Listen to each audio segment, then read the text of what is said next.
Bienvenidas sean todos los asistentes. Soy Lina Garzón, parte de la familia positiva. Hoy seguimos brindando un acompañamiento especial para toda la población con el propósito fundamental de servir de apoyo a un proceso en el que todos nos hemos venido enfrentando con la emergencia sanitaria. Nuestro objetivo es seguir orientando a cada uno de nuestros afiliados a la protección de su salud y bienestar. El día de hoy iniciamos nuestro taller 10 recomendaciones prácticas en gestión de la epidemiología básica para la seguridad y salud en el trabajo. Y nos acompaña la experta Patricia Cornejo González, epidemióloga especialista en salud ocupacional con sistematización de datos. Doctora Patricia, bienvenida. Hola Lina, ¿cómo estás? Un cordial saludo para todos. Muy bien, doctora, muchas gracias. Bueno, te dejo entonces con todos nuestros asistentes. Bueno, gracias, que estés bien. Bueno, muy buena tarde para todos. Vamos a iniciar hoy nuestro quinto seminario del tema de epidemiología básica. Hoy vamos a hacer un recuento de los 10 pasos claves que debemos tener en cuenta para enfrentar bien sea el COVID o cualquier otro tipo de enfermedad que queramos vigilar en nuestra empresa.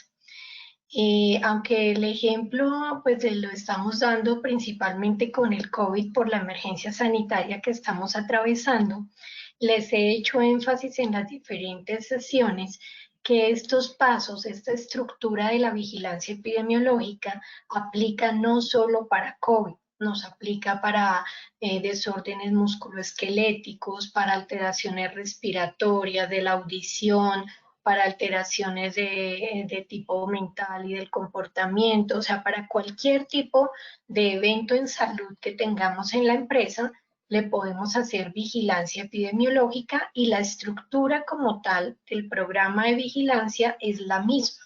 Lo que va a ir cambiando, claro está, es qué información voy a recolectar, con qué periodicidad, o sea, ya el contenido va a cambiar considerablemente de un tema a otro, pero la estructura de la vigilancia epidemiológica siempre va a ser la misma. Entonces, ese detalle es el que vamos a estar recordando hoy. ¿Cuáles son esos 10 pasos para que lleguemos a poder hacerle frente y controlar cualquier enfermedad que estemos queriendo vigilar en nuestra empresa? El paso 1, entonces, va a ser revisar los resultados de las condiciones de trabajo. Recordemos que los dos pilares fundamentales para hacer vigilancia, nuestras dos grandes fuentes de información sobre lo que se basa toda la vigilancia, van a ser, por un lado, las condiciones de trabajo y por otro lado, las condiciones de salud. Entonces, siempre vamos a iniciar por ahí. El paso 1 será entonces revisar los resultados de esas condiciones de trabajo que tenemos. En esas condiciones de trabajo, pues sabemos que nuestro insumo por excelencia será la matriz de identificación de peligros y valoración de riesgos, pero podemos tener más insumos como vamos a hablar más adelante. Aquí entonces, cuando yo reviso qué condiciones de trabajo están presentes en mi empresa, debo ir mirando cuáles son aquellas que dieron unos puntajes más altos y por las cuales debo empezar a intervenir. En el segundo paso, entonces voy a revisar ahora los resultados que tienen que ver con las condiciones de salud. Aquí también, pues nuestro insumo por excelencia será el diagnóstico de condiciones de salud que nos entrega la IPS cuando hace los exámenes médicos ocupacionales, tanto ingresos como periódicos, y si es el caso, retiros y exámenes post-incapacidad y demás. Entonces, ese es el insumo por excelencia, pero no es el único. Aquí también en este paso 2 debo analizar el comportamiento del ausentismo, el comportamiento de la accidentalidad laboral, de la enfermedad laboral, todo lo que tiene que ver con las condiciones de salud de la población trabajadora. Entonces, en un primer paso, revisaba condiciones de trabajo. En el segundo, reviso condiciones de salud. En el tercero, voy a hacer un análisis conjunto. tanto de condiciones de salud como de condiciones de trabajo, para entrar a priorizar cuáles deben ser las condiciones a intervenir. En este paso 3 es muy importante ese cruce de información que hago entre las condiciones de trabajo y las condiciones de salud, porque me puede ayudar a detectar falencias en alguna de los dos. Por ejemplo, si en el paso 2, cuando revisé las condiciones de salud, encontré que el tipo los accidentes más comunes son caídas de personas, o sea, ese sería el mecanismo. El sitio de ocurrencia son las escaleras. Entonces, en el paso 2, por condiciones de salud, me está mostrando esa alerta. Las personas se están cayendo en las escaleras. Es el accidente que tengo más común. Pero si voy y lo comparo con lo que revisé en el paso 1, que eran las condiciones de trabajo, puede pasar que en mi matriz no haya identificado ese peligro de caer por la escalera. Entonces ahí era donde les decía, cuando yo cruzo la información de los dos diagnósticos, del diagnóstico de condiciones de salud con el diagnóstico de condiciones de trabajo, puede ser que encuentre que no hay correspondencia y ahí debo detenerme a revisar qué sucedió. Si las personas están cayendo en la escalera, pero como riesgo locativo no lo detecté en mi matriz, pues debo hacerle un ajuste a la matriz porque es evidente que sí está presente ese riesgo y se me pasó por alto cuando hice la matriz. Entonces, en ese paso 3, no solo voy a hacer el cruce de información, a mirar que haya correspondencia, sino también voy a priorizar cuáles van a ser las primeras acciones, las primeras condiciones que voy a intervenir. ¿Por qué vamos a priorizar? Porque seguramente encontré muchas condiciones de trabajo. Encontré riesgos físicos, químicos, biológicos, locativos, mecánicos, eléctricos, ergonómicos, psicosociales. Entonces encontré muchas condiciones de trabajo para intervenir, pero de pronto no todas están afectando con igual intensidad a mi empresa. Entonces, pues como ustedes saben, al hacer la matriz hice una valoración y en este paso 2, aparte de esa valoración, la estoy reforzando con la información de las condiciones de salud. Entonces, ya en este paso 3 puedo ver qué es lo principal y priorizo. No es que haya condiciones que no vaya a intervenir nunca. La idea es que todas las voy a ir interviniendo, pero la priorización me va a permitir ordenar en qué medida voy a ir ejecutando esas intervenciones. Habrá unas que son más urgentes que otras. Bueno, cuando ya he priorizado, entonces en el paso 4 voy a definir qué programas de vigilancia epidemiológica necesito hacer en la empresa. No necesariamente para todas las condiciones de trabajo voy a hacer un programa de vigilancia, porque puede ser que algunas condiciones, como les acabo de decir, no sean prioritarias, tengan una puntuación muy baja y puedo hacer una intervención más puntual sin necesidad de hacer todo un programa de vigilancia epidemiológica.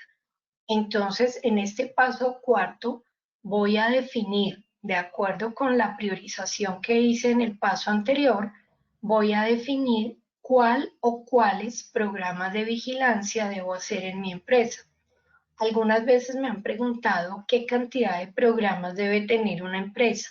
Aquí no hay un número, o sea, yo no les puedo decir debe tener 1, 2, 3, depende de la actividad de la empresa, depende de los riesgos que haya priorizado, pues puede que con un solo programa sea suficiente porque realmente su prioridad notoria es la parte ergonómica y tiene riesgo por carga física y lo que necesita es hacer un programa para prevenir esas alteraciones osteomusculares.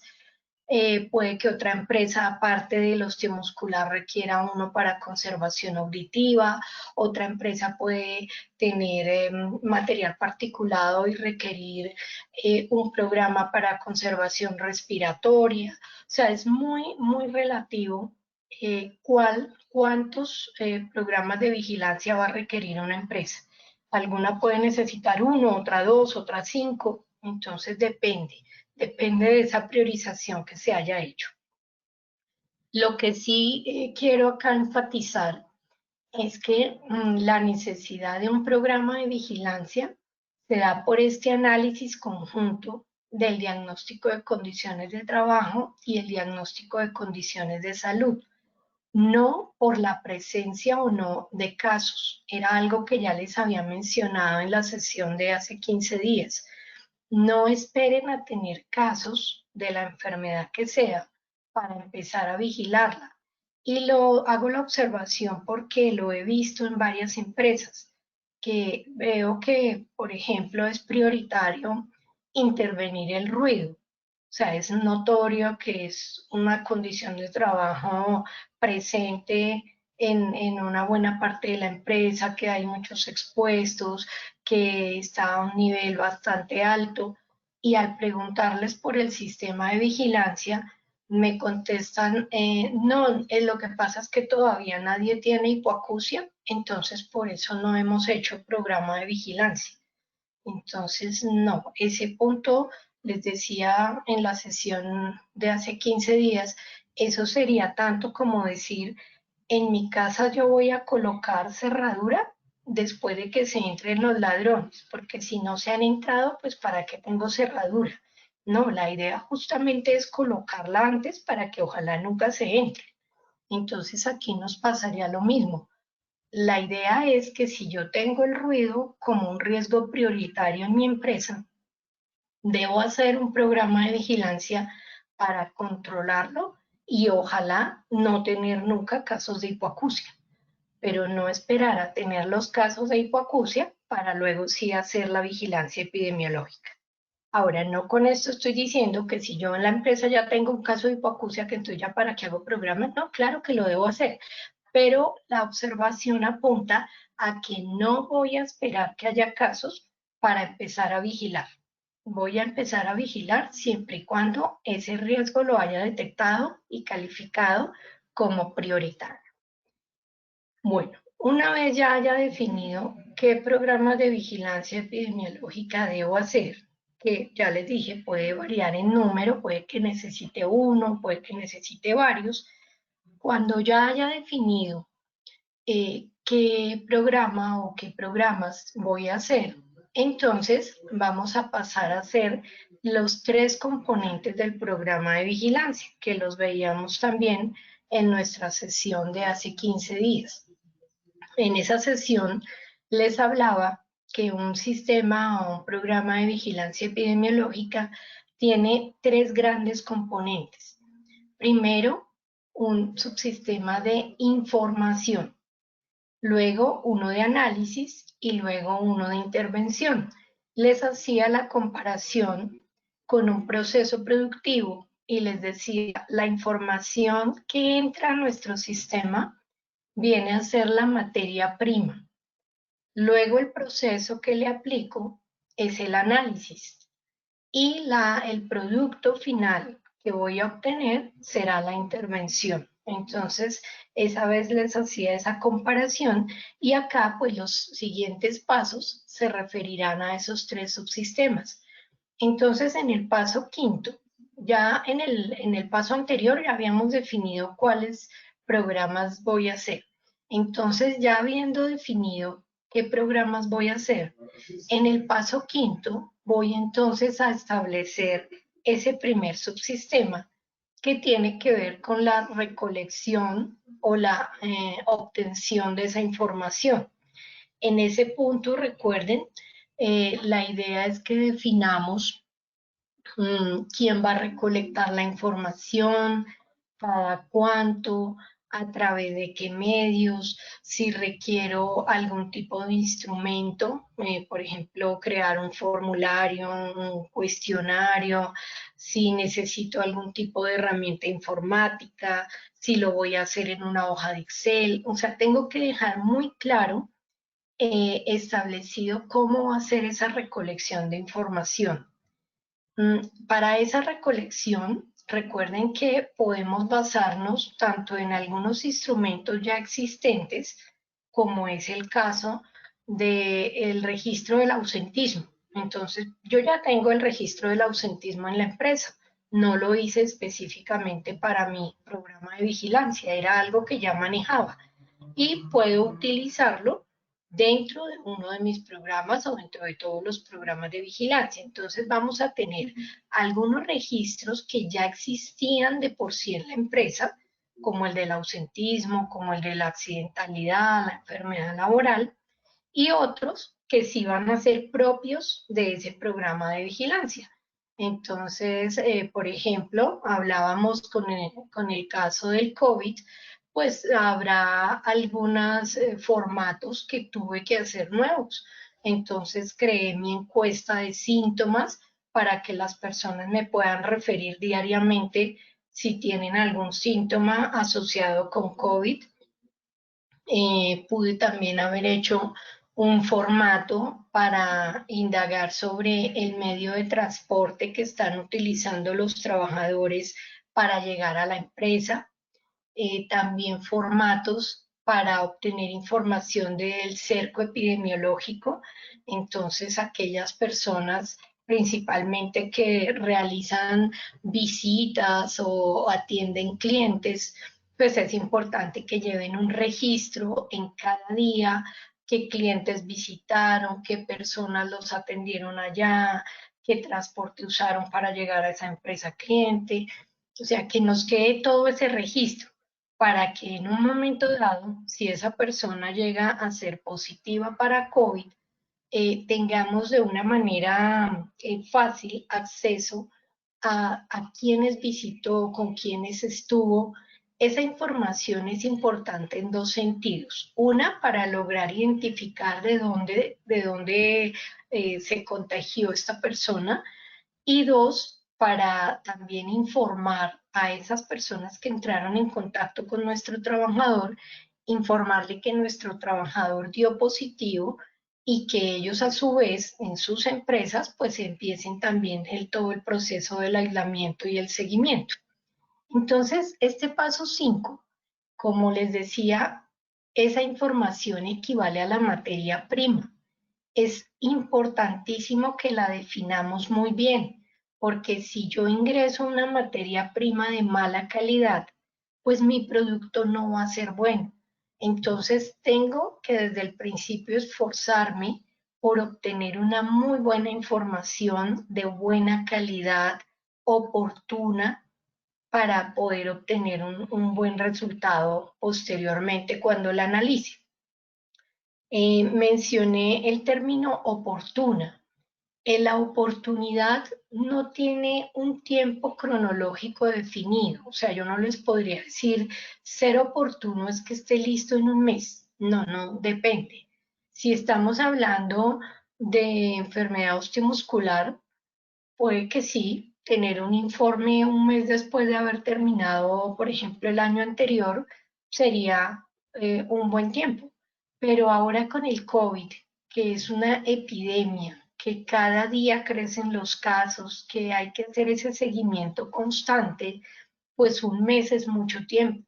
En este momento con el COVID, la encuesta la estamos haciendo a diario, porque puede ser que hasta ayer la persona estaba bien y hoy es que tiene ya los síntomas.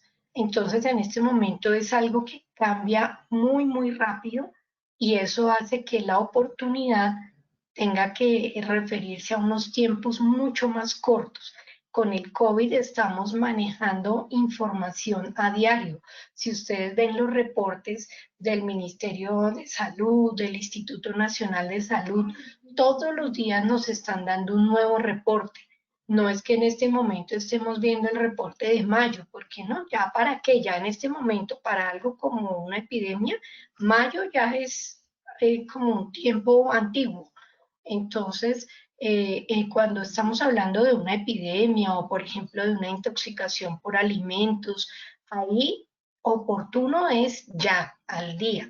Ahí no podemos darnos un tiempo muy extenso, pero vuelvo y digo, habrá oportunidades para casos de enfermedades que no se mueven tan rápido, pues no estaría mal que un informe salga un mes después de haber terminado el año que vamos a analizar.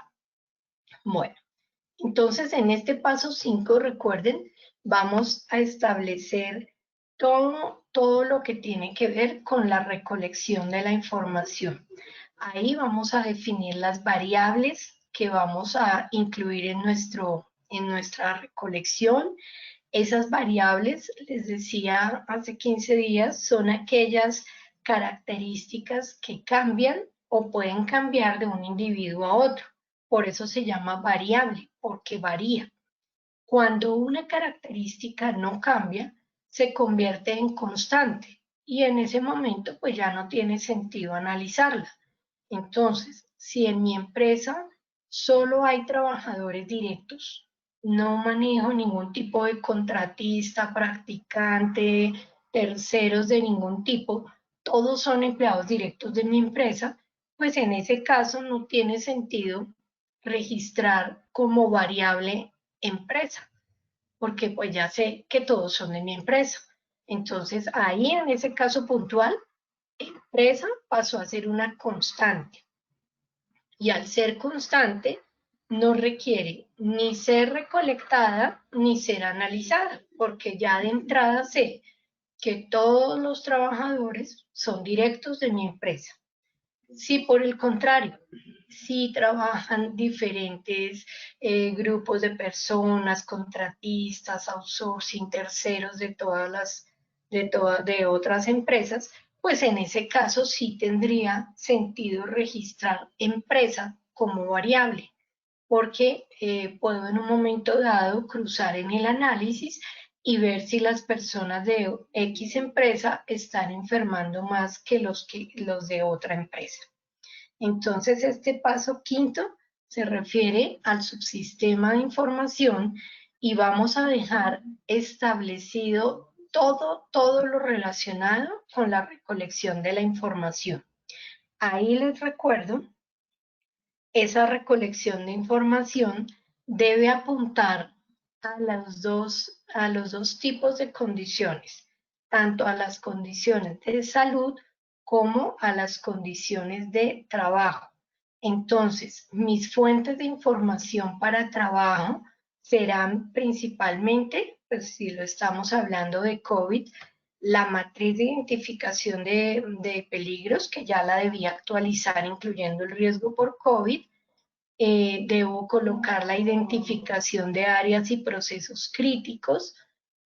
Debo incluir inspecciones que esté haciendo en los puestos de trabajo, inspecciones de uso de elementos de protección personal, todo lo relacionado con las condiciones de trabajo para COVID. Y en condiciones de salud, entonces estaré registrando antecedentes de los trabajadores, como qué trabajadores son hipertensos, tienen diabetes, tienen asma, todos esos antecedentes los voy a estar registrando aquí. En este punto les recuerdo también algo que ya había aclarado en alguna sesión anterior, y es que ese tipo de enfermedades preexistentes no hacen que la persona se contagie más fácil. Todos somos igual de vulnerables al contagio. Lo que sucede es que esas personas, sí, que tienen una patología de estas preexistentes, si se contagian, tienen más probabilidad de complicarse. Por eso es que requieren un cuidado especial, porque si se contagian, van a tener una mayor probabilidad de ser un caso severo y no pasar como caso leve. Entonces, en condiciones de salud estarán todo lo que tiene que ver con los antecedentes de los trabajadores, la encuesta diaria de síntomas, todo el registro de a quienes les hicieron prueba y el resultado de esas pruebas, si hay algún tipo de autorreporte, lo que hablábamos del cerco epidemiológico, todo eso va a ir en la información relacionada con las personas. Bueno, una vez tengamos muy claro nuestro subsistema de información, ya tengamos establecido qué variables voy a recolectar, a través de qué medio, con qué frecuencia, quién las va a recolectar y todo esto, pasaremos al paso sexto. En ese paso sexto, entonces voy a diseñar el plan de análisis de esa información, que ya, como les hablaba en el ejemplo, si, mientras que el paso anterior era la materia prima, este va a ser el proceso, lo que yo le aplico a esa materia prima que ingresó. Entonces, cuando yo ya tenga mi información recolectada, ¿qué plan de análisis le voy a hacer? En ese plan de análisis, entonces, voy a contemplar también quién va a hacer el análisis, cada cuánto, a través de qué medios, lo mismo lo va a hacer a mano o hacerlo usando Excel, maneja algún programa estadístico, o sea, cómo va a realizar ese análisis de esa información para que fluya también todo el proceso, porque de nada serviría que yo recolecte la información a tiempo, pero luego me demore en el análisis, porque entonces ahí sí formaríamos nosotros mismos como un cuello de botella que igual no dejaría avanzar a este programa de vigilancia. Entonces vamos a definir vamos a diseñar y a definir quién va a analizar la información, cómo va a ser ese plan de análisis, qué tipo de informes va a generar.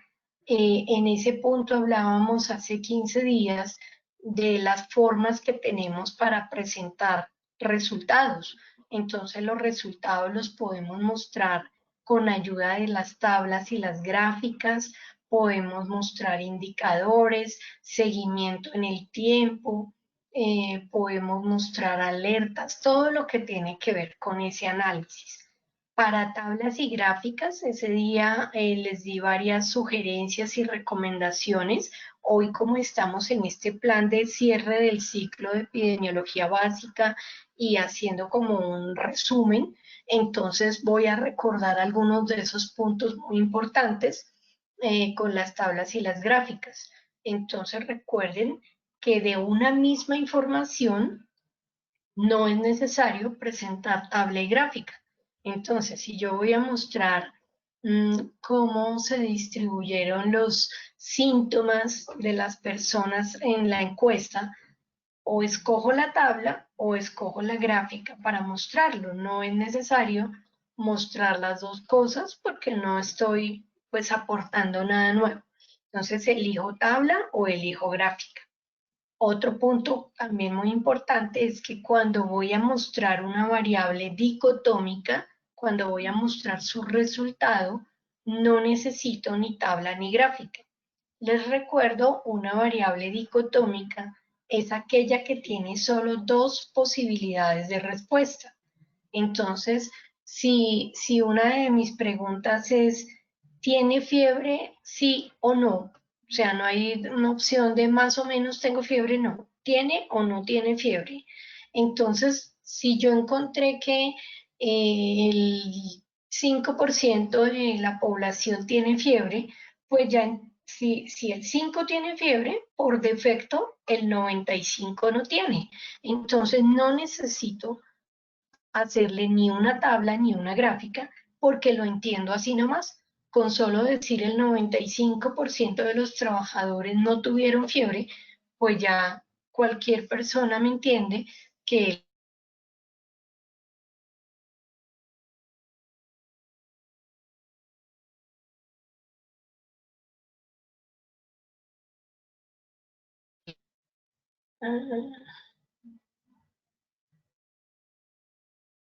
a menos que hubiera una tercera respuesta. Por ejemplo, si tiene fiebre, no tiene fiebre y no se le tomó. Entonces, bueno, si ya hay tres posibilidades, sí aplicaría hacerle una tabla o una gráfica. Pero si definitivamente mis respuestas son solo dos, es decir, si la variable es dicotómica, no necesito mostrar esto ni en tabla ni en gráfica. Bueno, entonces en ese plan de análisis debo contemplar también los tipos de gráfica que voy a utilizar. Ese día les decía que para tendencias en el tiempo, lo más común, lo más fácil para entender es verlo con un gráfico de líneas, donde en el eje X voy a colocar la unidad de tiempo que estoy manejando. Esa unidad de tiempo pueden ser días, semanas, meses, trimestres, semestres, años, lo que sea, pero que se mantenga igual. O sea, yo no voy a combinar en el eje X meses con trimestres, meses con semanas, no. Entonces, la unidad de tiempo que utilice debe permanecer constante en ese eje X. Es decir, por ejemplo, que para un programa de vigilancia estoy mostrando el comportamiento anual, no el de COVID, porque pues COVID arrancó este año, sino para otro programa de vigilancia. Puede ser el de desórdenes musculoesqueléticos. Y estoy mostrando un gráfico con la incidencia de casos anuales. Entonces estoy mostrando ese gráfico desde el 2015 y veo 2015, 16, 17, 18, 19 y voy incluyendo 2020. Entonces, no, la idea es que de 2020 todavía no va el año.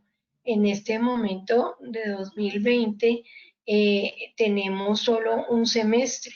Entonces, no podría utilizar en ese gráfico, no podría colocar el 2020 porque pues no es un periodo comparable con el resto de años que sí ya van años completos. El 2020 va un semestre. Entonces, es muy importante que siempre manejemos unidades de tiempo iguales.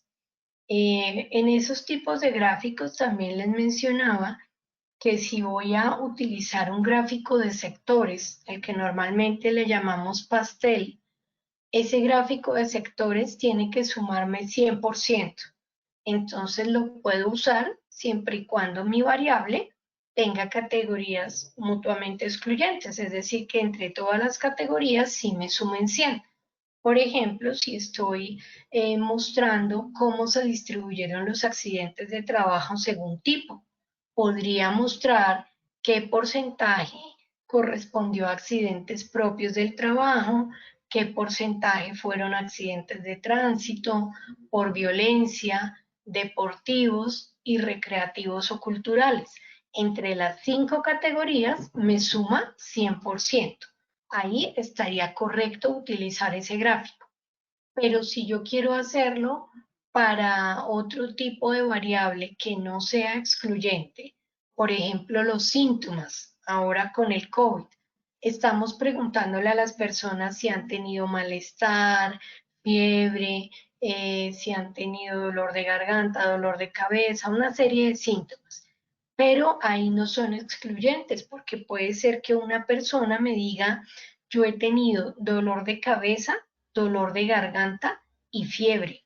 Aunque es una sola persona, ha tenido 3 síntomas diferentes. Entonces, para ese caso, mejor utilizamos un gráfico de columnas o un gráfico de barras, que tienen el mismo propósito. La diferencia es que el de columnas irá en sentido vertical y el de barras en sentido horizontal, pero pues es, digámoslo así, el mismo tipo de gráfico. Entonces, ese lo podemos utilizar en ese caso, pero no un gráfico de sectores porque no me va a sumar 100, me puede sumar más de 100%. Bueno, entonces en ese plan de análisis, aparte de presentar mis resultados con tablas, gráficas, indicadores, también podemos utilizar medidas de resumen estadístico para aquellas variables cuantitativas. Entonces, las variables que se refieran a cantidades como la edad, el número de días de incapacidad, el número, los años o días o como lo esté midiendo de antigüedad en el cargo, todo lo que sean cantidades, lo podemos presentar también con medidas de resumen, es decir, como la media aritmética, la mediana, los percentiles, podemos describir esas variables de esta manera. Entonces, en ese paso 6 vamos a diseñar muy bien todo lo que podemos analizar a partir de la información que recolecté en el paso 5. Pasamos al paso 7. Ese paso 7 se refiere a la intervención que vamos a hacer de acuerdo con los resultados. En la sesión de hace 15 días hice mucho énfasis en que la vigilancia epidemiológica, independiente a qué tipo de enfermedad se la estemos aplicando, la vigilancia epidemiológica tiene un propósito claro, que es llegar a la intervención a partir de los resultados. Esto quiere decir que las actividades que programemos respondan a las necesidades reales que está viviendo la empresa en ese momento. Que yo no programe actividades, digámoslo, por rutina, por costumbre, que no diga, no, es que aquí todos los años le hacemos audiometría a todos los operarios, pero no tienen un sustento de por qué lo hacen, sino no, es que así ha sido siempre. Todos los años le hacemos audiometría a todos los operarios, pero ¿para qué? ¿Qué hacen con esa información? ¿Por qué a todos? ¿Por qué no tienen un flujograma donde diga claramente a quién se le debe hacer cada 6 meses, a quién se le debe hacer cada año, a quién cada 2 años? ¿Sí? No, no lo tienen establecido, sino a todo el mundo le hacen todo. Entonces ahí estamos desperdiciando recursos y estamos seguramente siendo menos tanto eficientes como eficaces con nuestro programa. Entonces este paso 7 nos dice, sí vamos a hacer intervención, pero esa intervención no es cualquiera.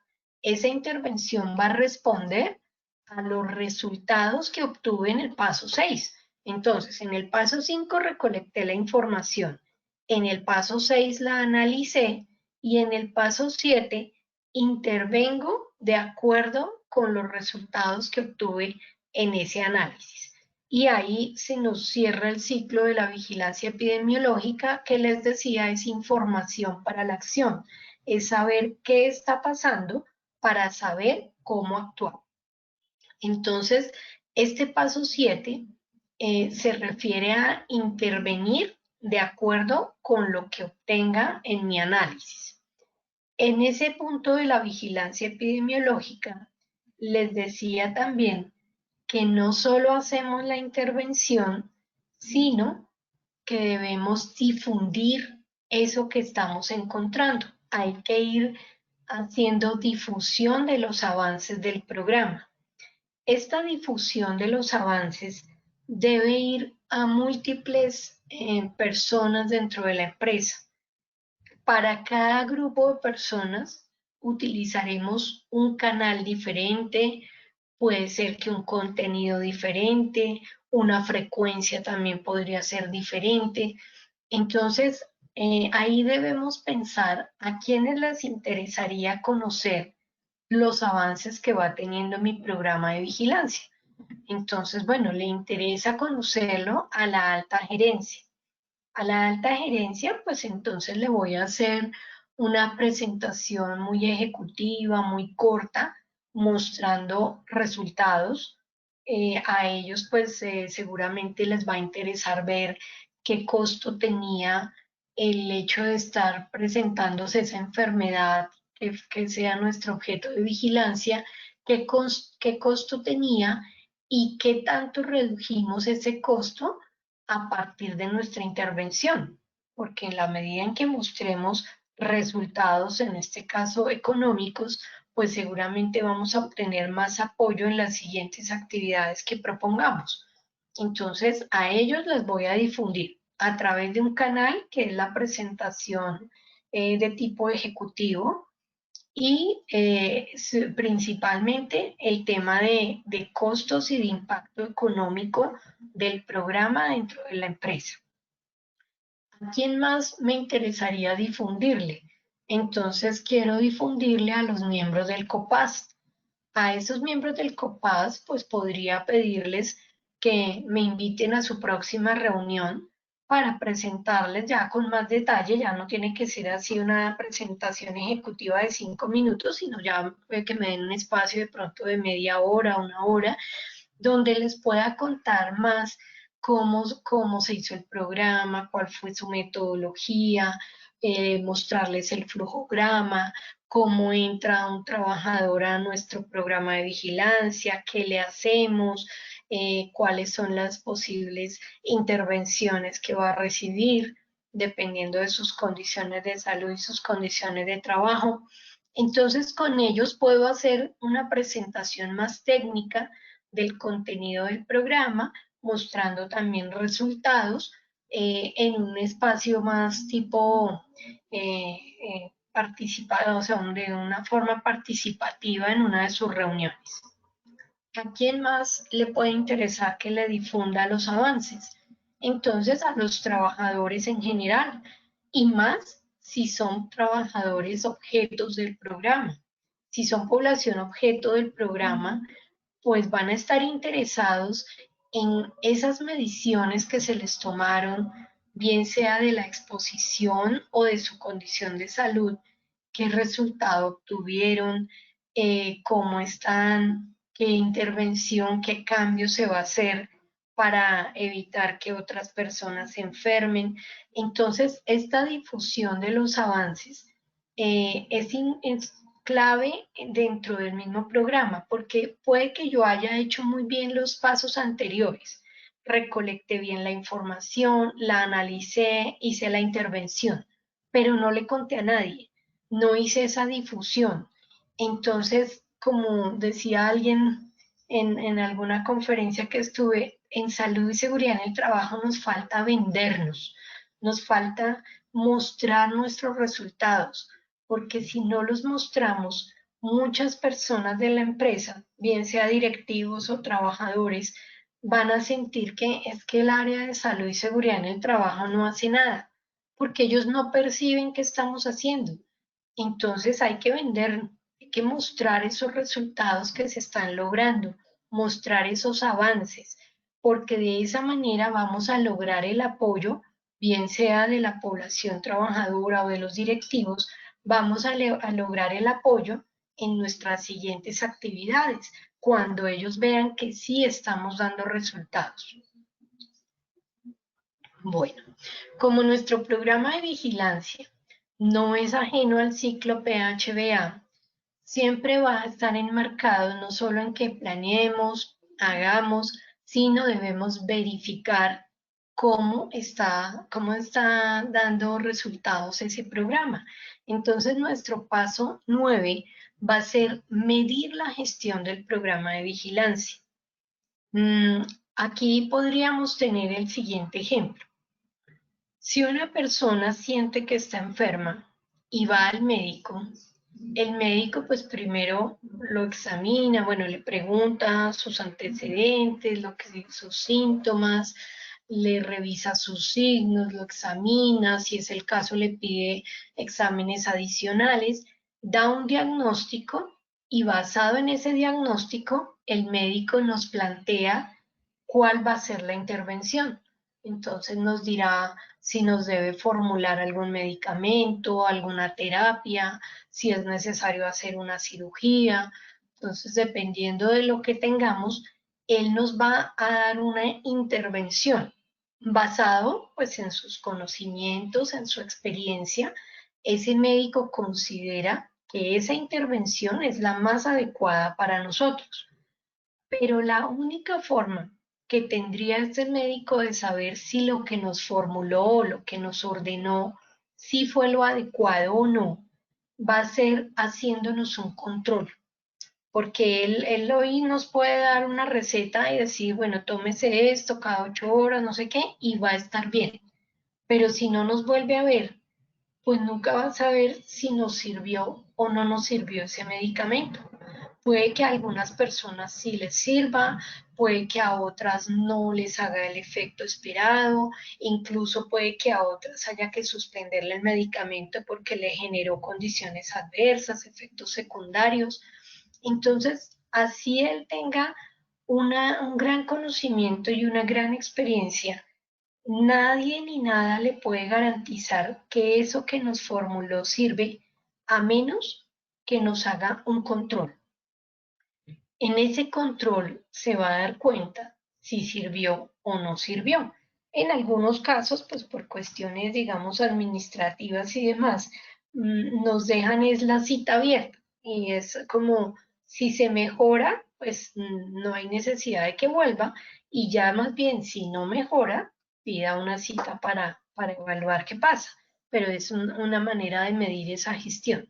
Entonces, a lo que voy aquí es que nosotros hasta el paso 7 hicimos la intervención basados en nuestro conocimiento, en nuestra experiencia y pensamos que esa intervención es la mejor. O sea, que eso que estamos, por decirlo así, formulándole a la empresa es la mejor opción en este caso. Y lo hacemos pues basados en nuestro criterio y es lo que pensamos que va a ser lo mejor. Pero si no le hacemos un seguimiento y un control, pues nunca vamos a saber si realmente sí le sirvió o no le sirvió a ese paciente, que en este caso nuestro paciente es la empresa. Entonces, por eso este paso 9 es clave. Hay que verificar, hay que medir la gestión del programa de vigilancia.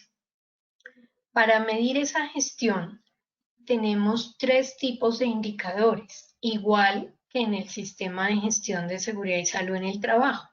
Los tres tipos de indicadores que tenemos son los indicadores de estructura, los indicadores de proceso y los indicadores de resultado. Cada uno o cada grupo de estos indicadores, como su nombre lo indica, nos va a ir midiendo como un aspecto de ese programa de vigilancia. Que un aspecto esté bien no garantiza que el otro también.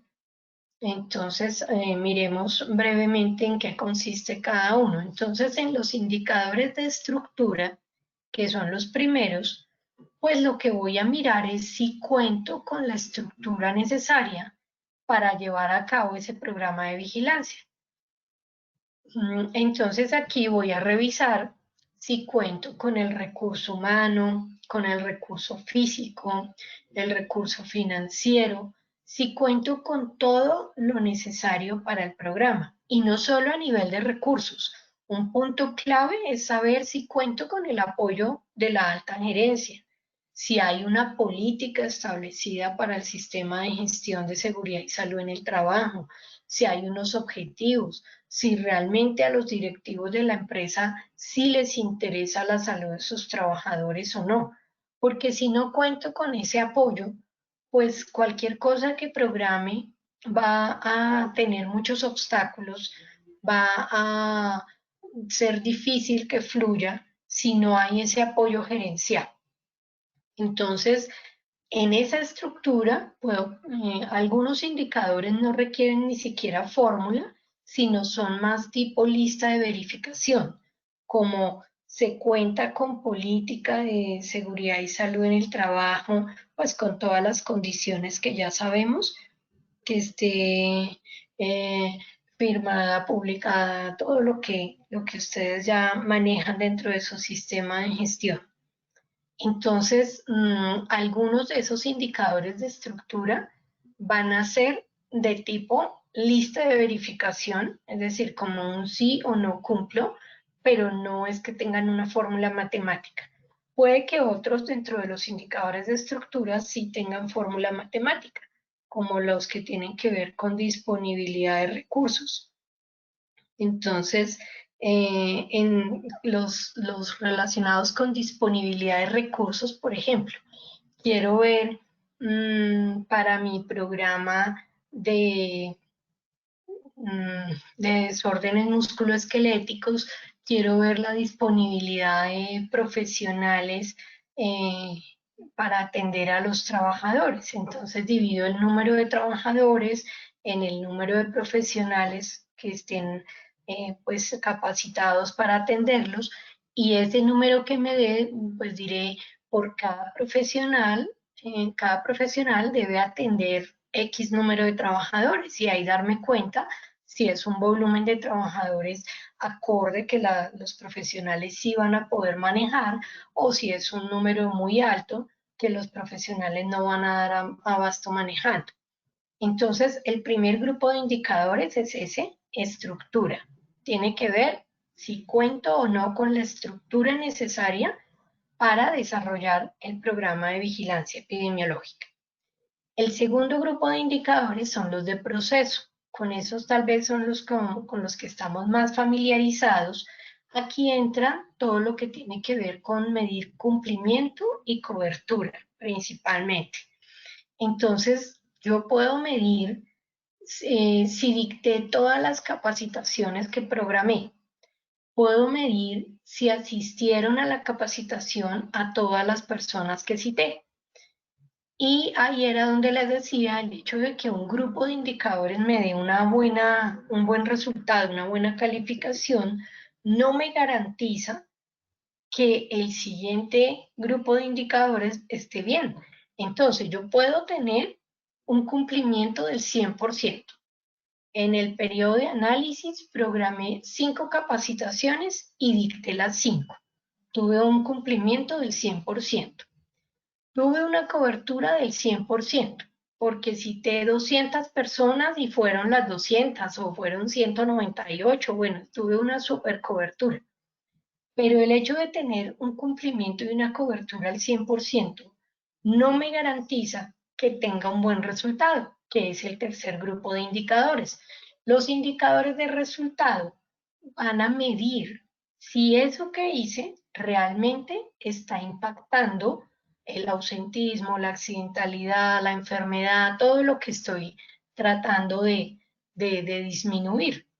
Entonces, si yo hice una capacitación o una serie de capacitaciones de autocuidado para prevenir accidentes de trabajo, les decía, pude haber tenido un cumplimiento del 100% y una cobertura del 100%. Pero luego, cuando fui a mirar cómo iba la accidentalidad sigue igual o peor que antes de las capacitaciones. Entonces, ¿qué quiere decir? Resultados no hubo, o sea, no tuve un verdadero impacto con esas capacitaciones. Ahí tendría que revisar la metodología o el contenido para ver en qué pude haber fallado. Bueno, y por último, el paso 10 será el actuar, es hacer los ajustes de acuerdo con lo que haya encontrado en mi paso 9, o sea, en el paso 9 me di la gestión del programa, entonces en el paso 10, de acuerdo con esa medición, voy a ver qué debilidades encontré en el programa para, pues, volverlas ahora fortalezas.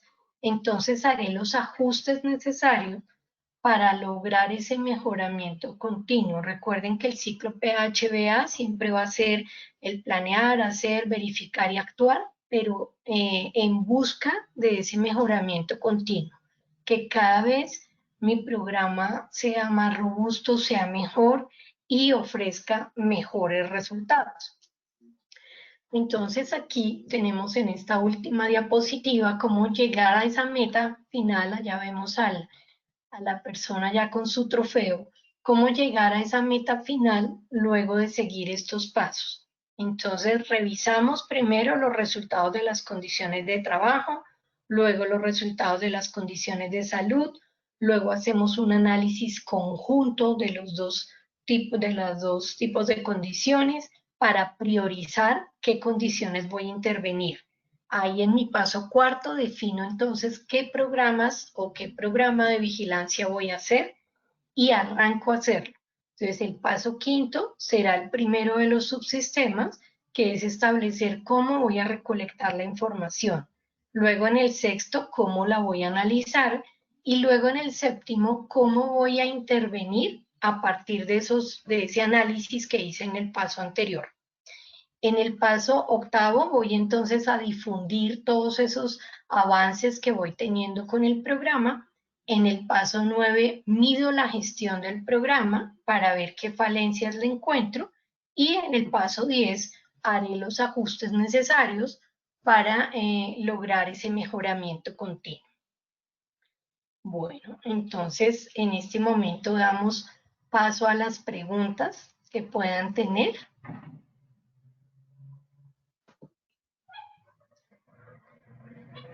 Claro que sí, doctora Patricia.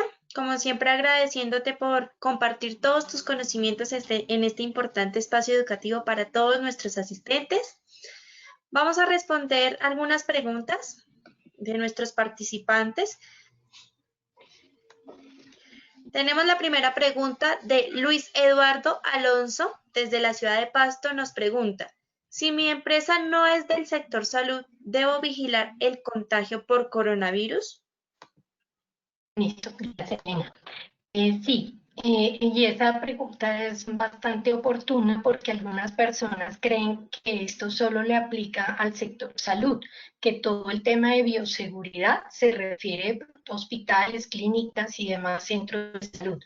Entonces, no, tenemos la resolución 666 que salió el 24 de abril de este año, donde define claramente que todas las empresas, sin importar a qué actividad económica se dediquen, deben tener su protocolo de bioseguridad y deben tener todas las medidas, su programa de vigilancia para el riesgo que estamos viviendo en todo el país y de hecho en todo el mundo, que es el riesgo por infección con coronavirus. Ok, perfecto, doctora. Desde Cúcuta, Liliana María Méndez pregunta, ¿qué medidas debo tomar para controlar el contagio por coronavirus en mi empresa? Bueno, entonces, aunque cada quien debe evaluar muy bien pues su actividad económica y demás, decíamos que en su matriz de riesgos debe identificar y actualizarla con el riesgo de coronavirus. Digamos que si hay unas medidas generales que pues cada quien debe mirar cuáles le aplican a su empresa. Entonces, una es todas las personas que puedan hacer el trabajo desde casa, mejor. O sea, todo lo que puedan hacerse como trabajo remoto es mejor para que no tengan que ir allá a exponerse. Como habrá algunas actividades, algunas tareas que no es posible hacerlas desde casa, entonces para estas personas debemos garantizar que ahí en el sitio de trabajo puedan mantener distanciamiento social. Para eso entonces los puestos deben alejarse respecto a cómo estaban antes. Puede ser necesario repartir en turnos al personal para que en un mismo momento no estén todos ahí aglomerados. Debe garantizarse el lavado frecuente de manos, entonces si la empresa no contaba con un suficiente número de lavamanos, dotar lavamanos con jabón, con toallas desechables, debe propiciar el uso adecuado del tapabocas, o sea, debe hacer toda la capacitación, la sensibilización para el autocuidado de cada trabajador. Entonces, esos son como unos puntos generales que todas las empresas deben tener en cuenta. Perfecto, doctora, gracias por la respuesta. Y por último, vamos a hacer una última pregunta. Nos encantaría poder responder las preguntas de todos los participantes, pero bueno, ya el tiempo se nos acaba. Carlos Mario Reyes desde Neiva pregunta, en general, ¿es mejor hacer vigilancia activa o pasiva de una enfermedad? Bueno, los tipos de vigilancia se pueden combinar, que de hecho es lo ideal. La vigilancia pasiva, les recuerdo, es cuando esperamos a que los casos lleguen, mientras que la activa es cuando nosotros vamos a buscarlos. Hablando, como dice la pregunta en general, si hacemos el ejemplo con desórdenes musculoesqueléticos, la vigilancia pasiva sería que yo espero hasta que alguien va y me reporta que le duelen mucho las muñecas, que siente hormigueo, adormecimiento. Entonces me esperé de pronto a un estadio muy avanzado de la enfermedad hasta que la persona fue y me reportó. Ese canal debe permanecer abierto para que en cualquier momento alguien me pueda hacer ese tipo de reporte. Sin embargo, quedarnos solo en vigilancia pasiva va a ser probablemente que estemos detectando los casos, como decía, de una manera ya tardía. Entonces la debemos complementar con vigilancia activa, que en este caso es ir a esa búsqueda de casos a través de encuestas, de evaluaciones osteomusculares, depende de lo que cada empresa decida, pero que haya también una forma de buscar casos. Esa búsqueda activa a algunas empresas les da un poco de miedo porque sienten que se les van a aumentar los casos. Y sí, efectivamente van a encontrar más, pero la ventaja es que los van a encontrar en un estadio incipiente de la enfermedad, donde seguramente van a tener un mejor pronóstico que si esperan a que lleguen ya pues avanzados. Listo. Perfecto. Bueno, doctora Patricia, gracias por las respuestas y como siempre, por supuesto, gracias por compartir con nosotros este importante espacio educativo y con todos nuestros participantes. Muchas gracias, Lina, y muchas gracias, Positiva, por esa invitación. Para todos los asistentes, muchas gracias por su participación y por su atención. Una feliz tarde, un feliz día para todos. Claro que sí, también por supuesto agradecemos a todos por su participación activa. Les recuerdo a nuestros asistentes que la grabación de este taller y los demás talleres web la pueden visualizar 72 horas después de finalizar el taller en www.posipedia.co. Los certificados los pueden generar de 1 a 8 días hábiles en el portal Travesía, www.positivatravesía.co. Allí también podrán encontrar el cronograma semanal para que se inscriban a todas nuestras acciones educativas de la semana.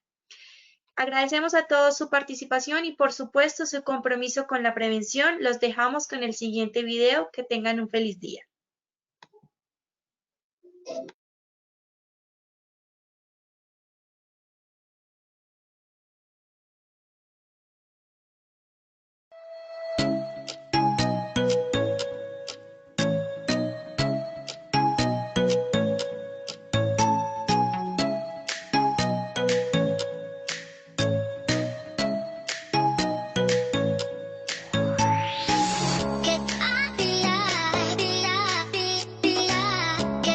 Deja un brazo totalmente recto y la palma de tu mano derecha como si la fueras a apoyar.